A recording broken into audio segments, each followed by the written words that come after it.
Agora vamos à doutrina da palavra de Deus.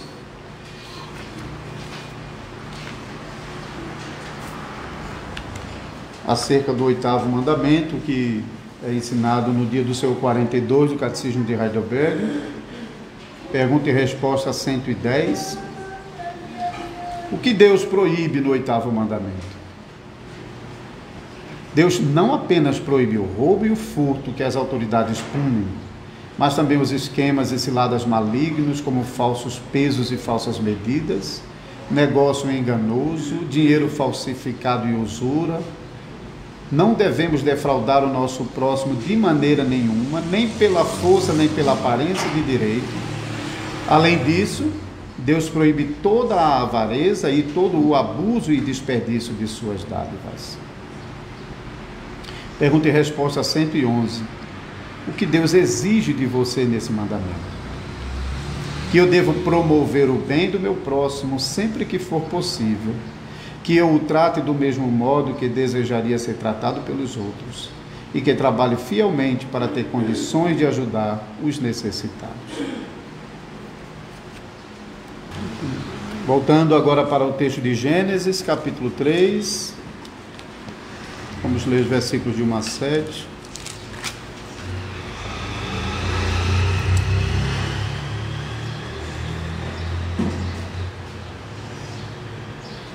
Se diz a palavra do Senhor: mas a serpente, mais sagaz que todos os animais selváticos que o Senhor Deus tinha feito, disse à mulher: é assim que Deus disse: não comereis de toda a árvore do jardim?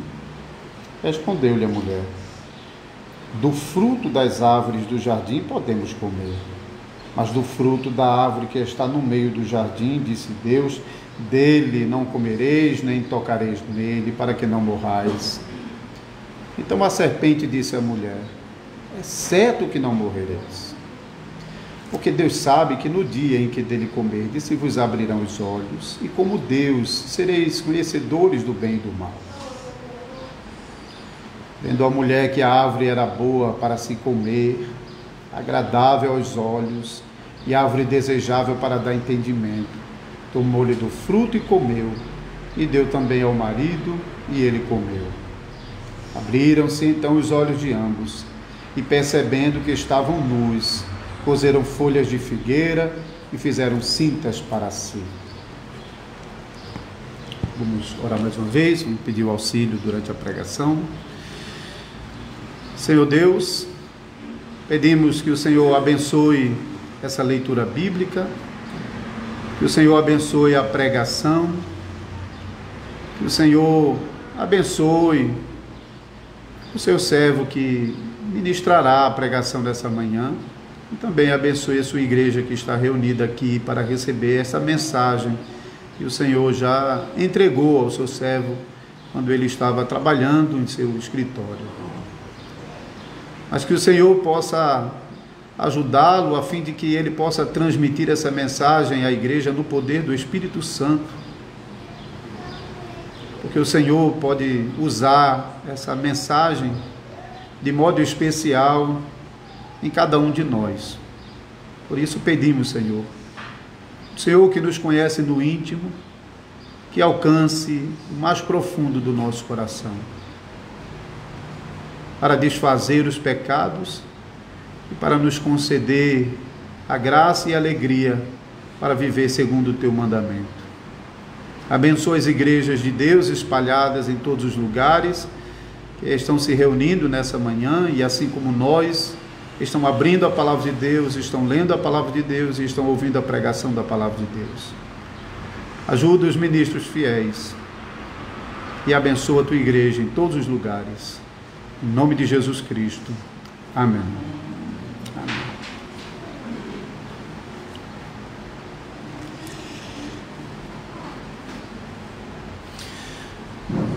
Amada congregação do Senhor Jesus Cristo, já nos aproximamos do final de mais um ciclo de pregações nos 10 mandamentos. Então, esse é o terceiro ano aqui em Caruaru e nós estamos ouvindo pregações nos 10 mandamentos. Eu sei que nem todos estavam desde o começo e não ouviram as 3 pregações, mas é uma bênção que nós podemos anualmente ouvir pregações sobre os 10 mandamentos e assim sermos estimulados pelo Espírito Santo a uma vida santa com base naquilo que o Senhor nos ensina nos 10 mandamentos. E também espero que a essa altura nós e nossos filhos já tenhamos os 10 mandamentos memorizados. Nós, como crentes, particularmente crentes reformados, nós valorizamos os 10 mandamentos. É importante que nós e nossos filhos possam realmente ter na ponta dos dedos os 10 mandamentos, e cada vez que nós estamos instruindo os nossos filhos, que a gente possa ensiná-los que não é a nós que eles estão ofendendo, mas eles estão quebrando o mandamento de Deus. Eles precisam aprender e eles ofendem a Deus com seus pecados. E também, hoje, estudando sobre o 8º mandamento, nós e nossos filhos aprendemos que Deus odeia o furto, a apropriação indevida de tudo aquilo que não nos pertence. Então aprendemos o 8º mandamento: não furtarás.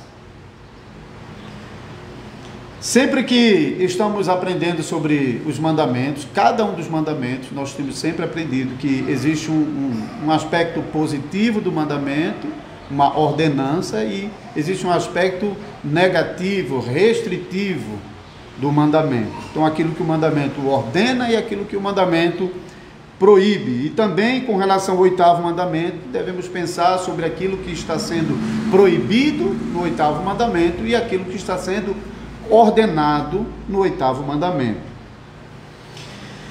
Mas a nossa jornada nos últimos domingos pela manhã é conectar os mandamentos com Gênesis capítulo 3, o texto que nós lemos, versículos 1 a 7, que narra o primeiro pecado na raça humana.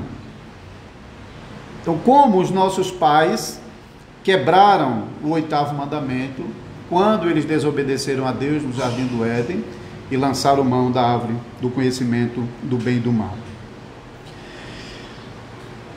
Os primeiros capítulos de Gênesis 1 e 2 mostram que Deus é o Deus criador do mundo, é o Senhor, o único Senhor absoluto do mundo, mas é também um Deus amoroso que na sua providência ele usa todos os recursos do mundo e coloca esses recursos à nossa disposição a fim de que nós possamos fazer bem aquilo que fomos chamados a fazer. E então, os nossos primeiros pais, Adão e Eva, eles aprenderam que Deus era não apenas aquele criador que os havia feito, não é apenas o sustentador poderoso do mundo, mas é também o Deus da providência. Um Deus bom, que depois de tê-lo criado, não os deixou à sua própria sorte, mas os cercou e os serviu com toda sorte de bens, para que os nossos pais, cercados com esses bens materiais e espirituais, pudessem cumprir o mandato de criação, de promover o mundo para a glória de Deus. Isso é o mandato que move o mundo desde o princípio da criação. Então Deus dotou o homem, Deus fez o homem bom, dotado de justiça, de retidão, de santidade. Isso são bens espirituais com os quais o homem foi dotado, mas Deus também lhes deu a terra, lhes deu alimento, lhes deu domínio sobre todas as coisas. Então Deus também os cercou de bens temporais. Mas teve uma coisa que Deus não deu ao homem. Deus não deu ao homem o direito de lançar mão da árvore do conhecimento do bem e do mal e comer do seu fruto. Mas Deus não fez isso por um capricho, Deus não fez isso para impedi-lo de ter acesso a uma coisa boa, mas Deus fez isso para protegê-lo. Deus fez isso para o próprio bem do homem. E por isso Deus também colocou ameaça de um severo castigo caso o homem viesse a desobedecer, que foi a ameaça de ser castigado com a morte, caso desobedecesse o mandamento de Deus. Então Deus assim protegia o homem da corrupção e do mal.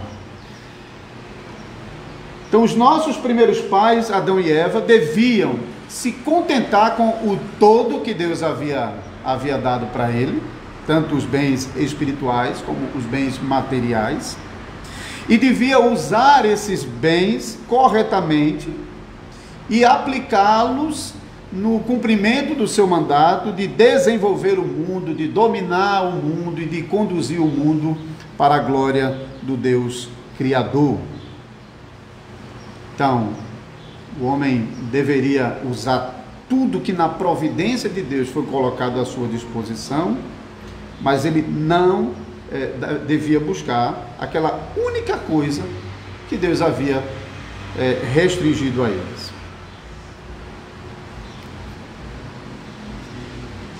Então, aqui nós aprendemos sobre o contentamento. O contentamento é o princípio básico que nos protege de um pecado maior, que é a cobiça. A cobiça, ela não chega onde há contentamento. A cobiça, geralmente, ela é um desenvolvimento da falta de contentamento. E lembre-se, os nossos primeiros pais foram feitos bons. Eles foram dotados de justiça e de santidade. Os nossos pais não tinham um coração mau. Os nossos pais estavam equipados com todos os dons necessários a fazer um bom uso de todos os recursos que Deus havia colocado à sua disposição no Jardim do Éden, tanto os recursos espirituais quanto os recursos temporais. Ele deveria se contentar com o todo. Porque, veja, isso não é que Deus deu uma coisa e privou o homem do todo, mas Deus deu o todo e protegeu o homem da única coisa que o faria mal.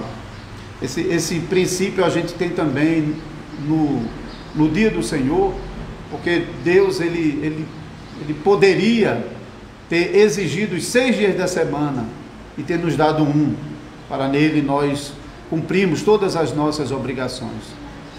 Mas Deus é bom, Ele é misericordioso, Ele é justo.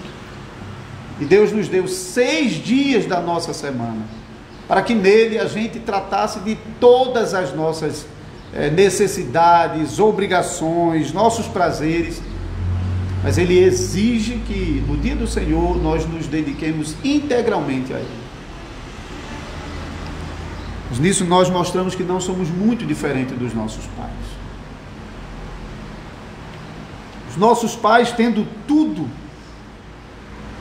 que era bom, e sendo privado da única coisa que lhes fazia mal, ele desprezou tudo que era bom para abraçar a única coisa que lhe fazia mal, lhe faria mal.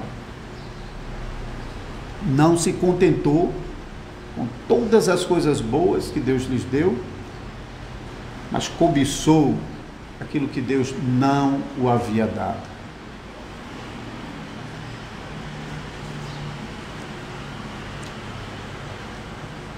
Não sabemos exatamente quanto tempo os nossos pais, Adão e Eva, permaneceram nesse estado de graça dentro do paraíso. Não sabemos. Sabemos que durante algum tempo ele viveu conforme o padrão que Deus havia estabelecido. Durante algum tempo ele viveu na obediência, no contentamento às coisas que Deus deu, mas em algum momento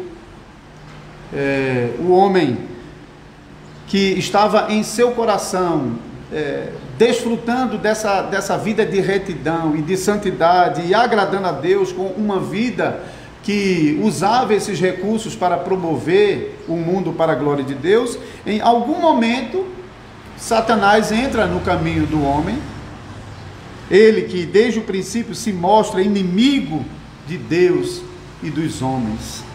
Satanás desde o princípio se mostrou inimigo de Deus e dos homens. Ele odeia tudo que é bom. Ele odeia tudo que promove a honra e a glória de Deus. E ele odeia qualquer resquício de Deus na raça humana. Por isso, sabendo que o homem foi criado à imagem e semelhança de Deus, e que resquícios dessa imagem está no homem, Satanás busca de toda maneira destruir os últimos resquícios dessa imagem. Ele não descansa.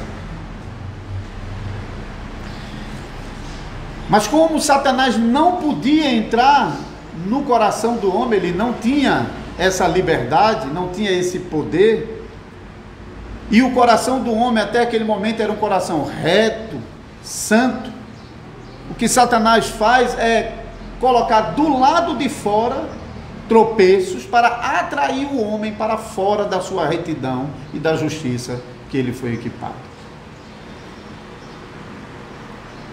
Então ele precisava levar o seu veneno para dentro do coração do homem, mas ele mesmo não tinha autorização para isso. Então ele engoda o homem, ele atrai o homem, para que o homem, provando do seu veneno, pudesse levar esse veneno para dentro do seu coração e assim transformar o seu pecado, não apenas no seu pecado, mas na corrupção que seria herdado por toda a raça humana. Então, o que Satanás fez é o que ele continuou fazendo até o dia de hoje. Ele disfarçou o veneno.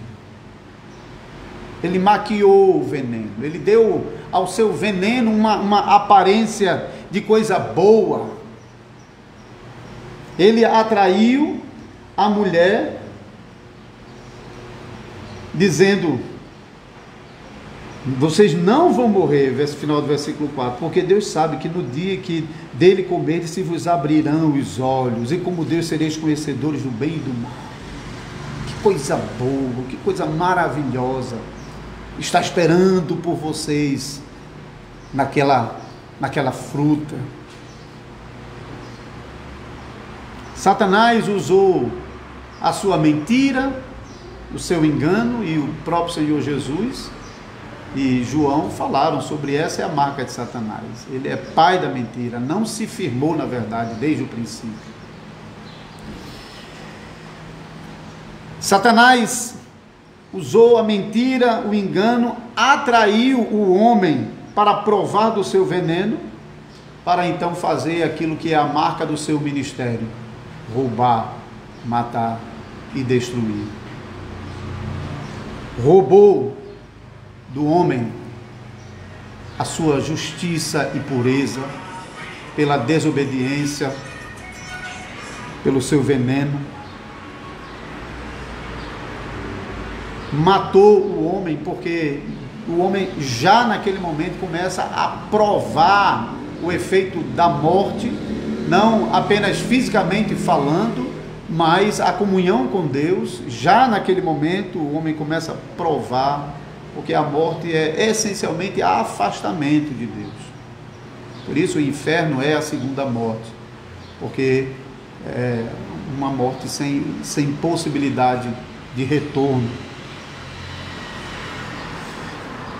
E matando o homem, o diabo destrói no homem a imagem de Deus.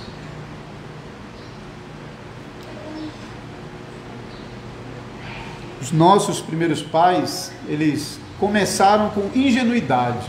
Eles não tinham um coração mau, perverso, de querer realmente fazer o que era errado para provocar a Deus. Não, eles não eram assim não.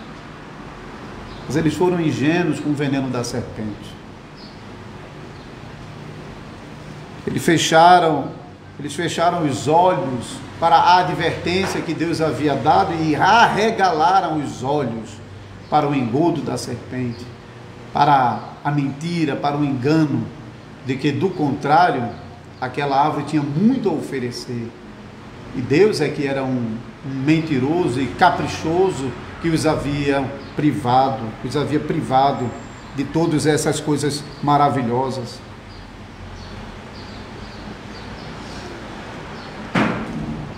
Adão e Eva não apenas provaram da fruta do conhecimento do bem e do mal, provaram do veneno. Eles não apenas ingeriram a saborosa fruta que eles mesmos disseram, era gostosa, mas ingeriram o veneno da serpente. Levaram esse veneno para o seu coração. O veneno corrompeu o seu coração. E agora a ganância destrutiva começa a operar dentro do coração do homem.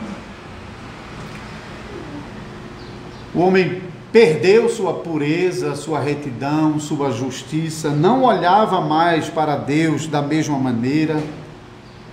Deus não lhe parecia mais aquele ser bom, nem na hora que decidiu comer da fruta, e nem mesmo depois, porque se escondeu, porque agora Deus para ele era um ser tirano e vingador, que agora iria destruí-lo.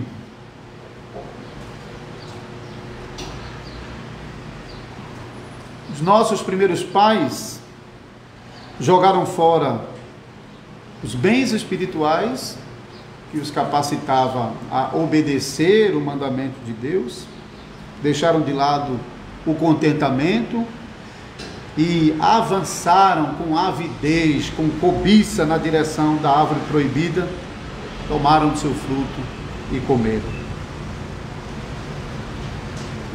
Esse fruto não pertencia a eles, não foi dado a eles. Eles roubaram a Deus.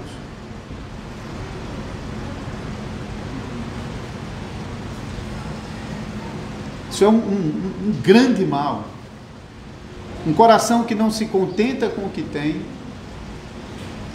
alimenta a cobiça. A cobiça, sem controle, avança para lançar mão daquilo que não lhe pertence. É sempre assim. E continua sendo do mesmo jeito. O homem, os descendentes de Adão, continuam agora muito mais intenso e descontrolado, porque quando os nossos primeiros pais avançaram na direção da árvore, eles estavam rompendo, jogando fora o que tinham. Nós já não temos, nós não recebemos esses dons que nos capacitam a obedecer a Deus. Portanto, em nós o pecado tem se tornado mais e mais agressivo, mais e mais violento. O homem tem se tornado muito mais esperto, muito mais perspicaz na hora de enganar. O homem continua avançando com avidez contra os bens que Deus tem distribuído às outras pessoas desse mundo. Usam a mentira, o engano, toda sorte de subterfúgios para se apropriar daquilo que não lhe pertence. O mundo se tornou um terror, um horror. O roubo se tornou sofisticado, em alguns casos até protegidos. Os homens criaram técnicas para se apropriar daquilo que é dos outros, às vezes usando sutilezas, que você às vezes nem consegue perceber. Às vezes, sob pretexto de ajudar, na verdade estão se aproveitando do que é dos outros. Às vezes usando aparência de direito, usando às vezes a própria lei para buscar meios de fazer, de subtrair, de diminuir, de roubar o que é dos outros sem ser perturbado pela lei. E outras vezes o uso da violência descarada para se apropriar do que é dos outros. Mas tenham sempre cuidado, irmãos, de não pensar que esses males estão lá fora. E a gente sempre, talvez na nossa mente, começa a passar a imagem de algumas pessoas, alguns vídeos que nós vimos, e praticando esses males.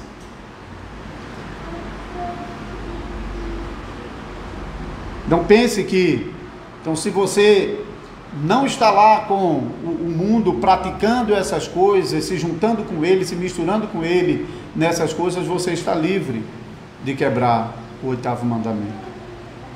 De jeito nenhum. O mal não está do lado de fora. O mal está no nosso coração. Lembrem-se que quando os nossos pais comeram do fruto da árvore do conhecimento, eles jogaram para dentro do seu coração o veneno da serpente, que corrompeu toda a sua natureza. Agora nós precisamos da graça de Deus, para que esse mal que já está em nosso coração, ele possa ser restringido, controlado, limitado, para que em algum momento eles não saiam do nosso coração como um animal selvagem quando a jaula é aberta. Porque em alguns momentos da nossa vida, em todos os mandamentos, nós provamos isso. Na violência, no roubo, com relação aos relacionamentos, em todas as áreas. Em alguns momentos o nosso coração ele se mostra tão agressivo, tão ávido pelo pecado, que se não for fechada a jaula, ele vai sair com violência, e ai dos outros.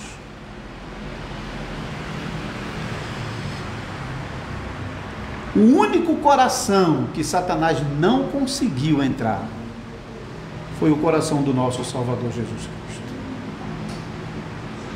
Mas não que ele não tenha tentado.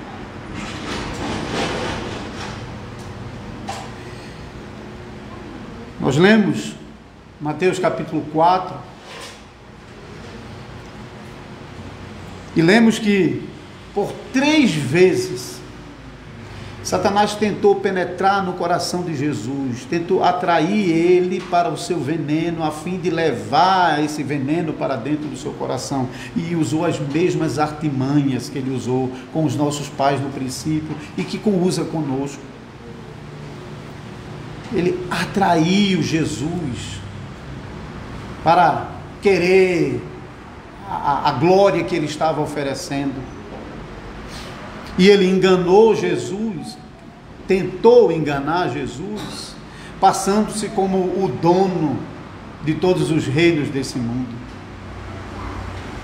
Enquanto que só há um Deus, um Criador, um Rei, um Senhor absoluto sobre toda a criação.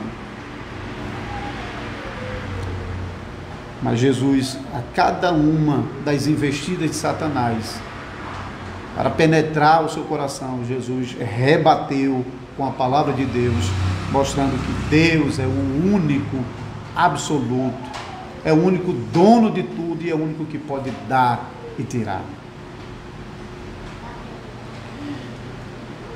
Não foi apenas em Mateus capítulo 4 que Jesus foi tentado. Essas 3 tentações que nós lemos em Mateus capítulo 4, transformação do pão, o perigo, se aventurar, se expor ao perigo e o domínio sobre os reinos, não foram as únicas tentações.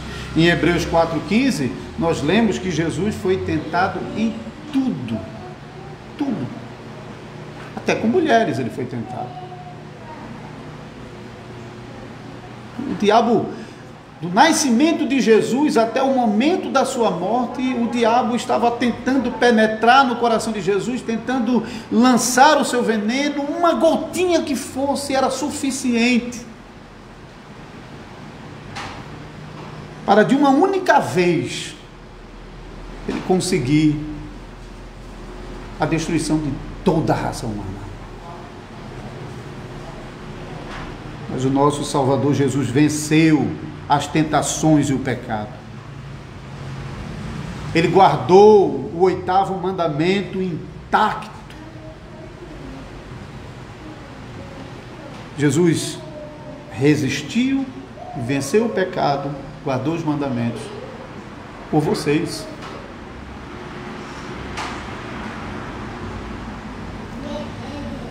Jesus, por meio da sua obediência aos mandamentos de Deus e por meio da sua morte sacrificial, ele ganhou o direito de restituir a vocês os bens que o primeiro Adão roubou de vocês.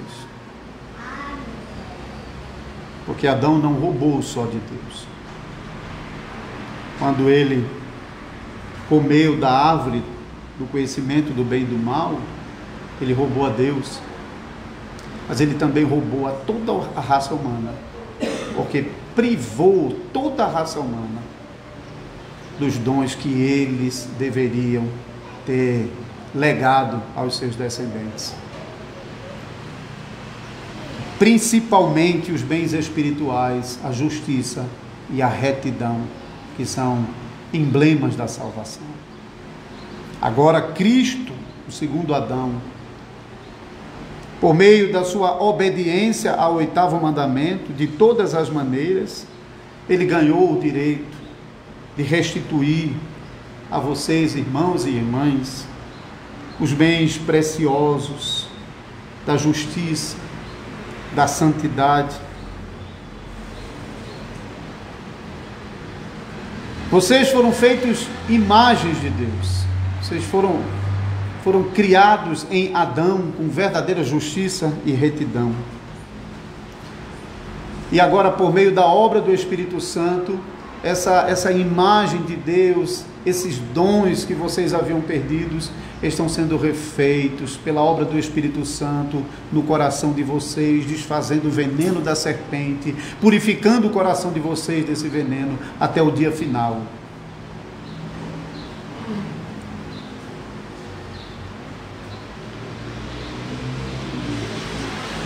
Vocês devem provar os benefícios dessa obra graciosa que o Espírito Santo está operando no coração de vocês.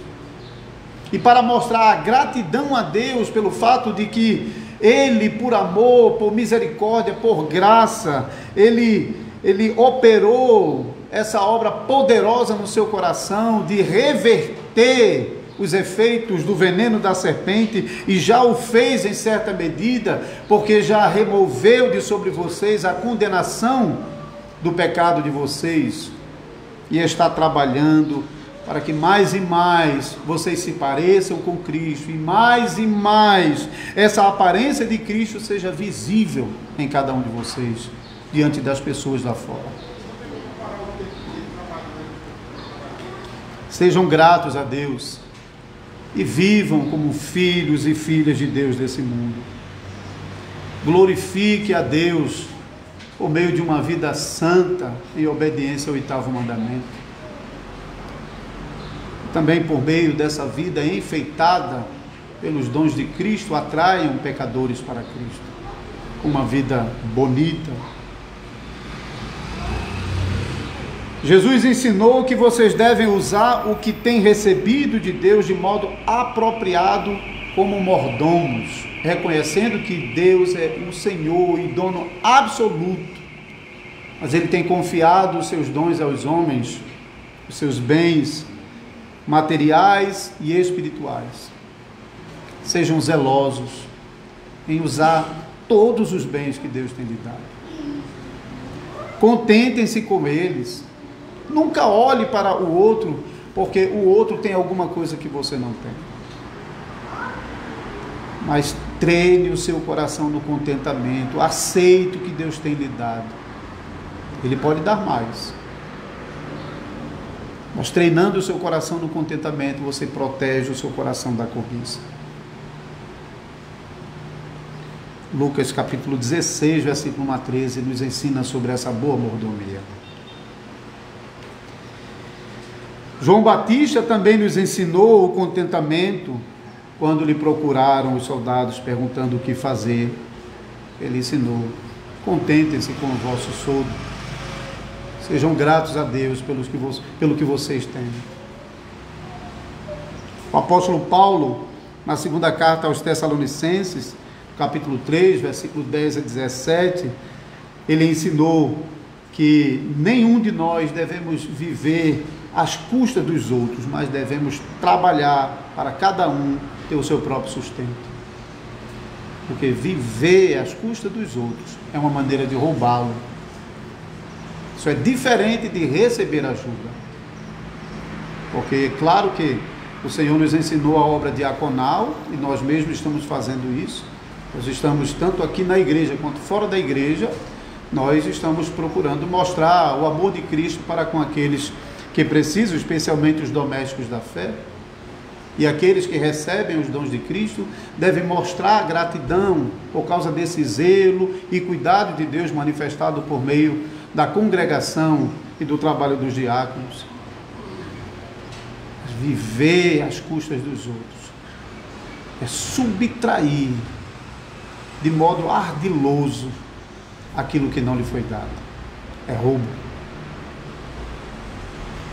O mesmo apóstolo Paulo também ensinou que o nosso ganho não deve ser usado apenas para o nosso próprio benefício. Efésios capítulo 4 e 29, ele ensinou que aquele que roubava não roube mais, mas passe a trabalhar e agora use o seu ganho não apenas para o seu sustento, mas também para promover a outros.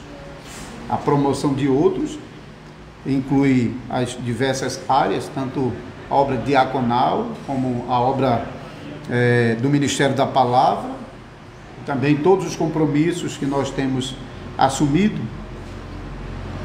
Então, peca quando alguém julga o seu ganho como seu próprio, e não como um administrador de Deus sobre esses bens, sobre os quais Deus o colocou.